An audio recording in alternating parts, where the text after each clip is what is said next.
صباح الخير أو مساء الخير حسب التوقيت اللي بتشوفوني فيه. أتمنى تشتركوا في القناة وتفعلوا الجرس عشان يوصلكم كل جديد، ولايك وشير للفيديو لو عجبكم.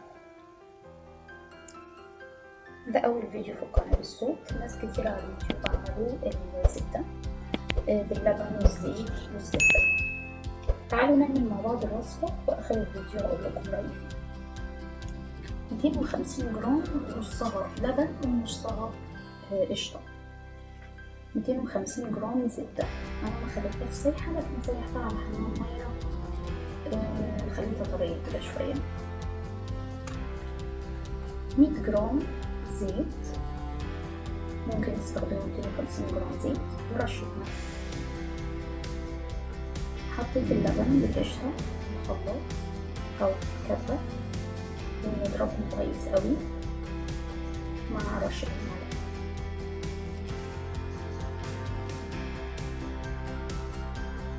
هضربهم لحد ما القوام يتقل، وحطيت الزبدة ضربت القوام تقل، القوام زي ما احنا شايفين كده،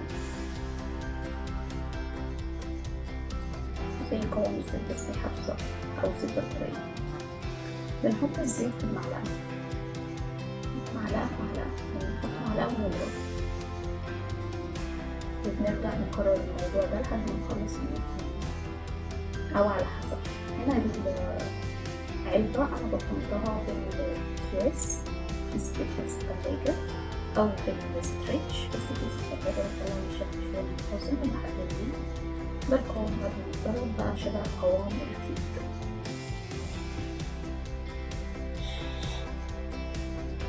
بنغطي العلبة وبنسيبها في التلاجة لمدة يوم كامل.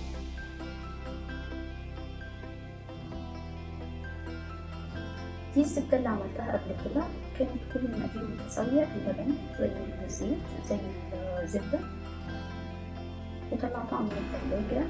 لما طلعت شوية بدأت إن أنا أقطعها، وده القوام بتاعها، بس كنت مزودة المكونين، معلقة خل ومعلقة عصير ليمون.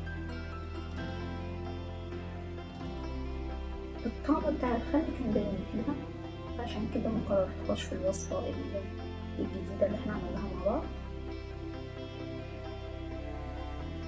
دول الاتنين اللي هي في الطبق، دي الزبدة الأولانية اللي عملتها، واللي في العلبة اللي احنا عملناها مع بعض.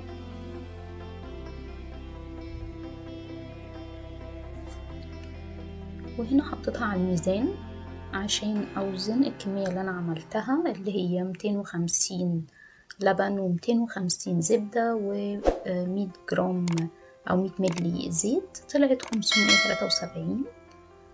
هنا أنا قطعتها، بس هي كانت جامدة، كانت من الفريزر فاتكسرت شوية. هنا بعد ما ساحت تنفع في الساندوتشات، بتنفع في الحلويات والمخبوزات، بس الحلويات اللي هي محتاجة زبدة زي البيتي فور والسابلي، في حاجات معينة ما ينفعش فيها خالص الزبدة الاقتصادية دي، لكن لازم الزبدة الأصلية بتاعتنا. إذا كانت بقى زبدة بقري أو جاموسي زي ما متعودين إن احنا بنستخدم. لما جيت استخدمها على النار ما حبيتهاش خالص، يعني ما حبيتش اعمل بيها رز او اطبخ بيها او اعمل بيها بيض، ما حبيتهاش على النار، لكن حبيتها اكتر ان هي تكون بتستخدم زي ما هي كده، زي ما قلت لكم بعجن بيها المخبوزات او بدخلها في الحلويات عادي، اللي هي مسموح بيها ان هي ينفع يدخل فيها زيت او لبن او زبدة.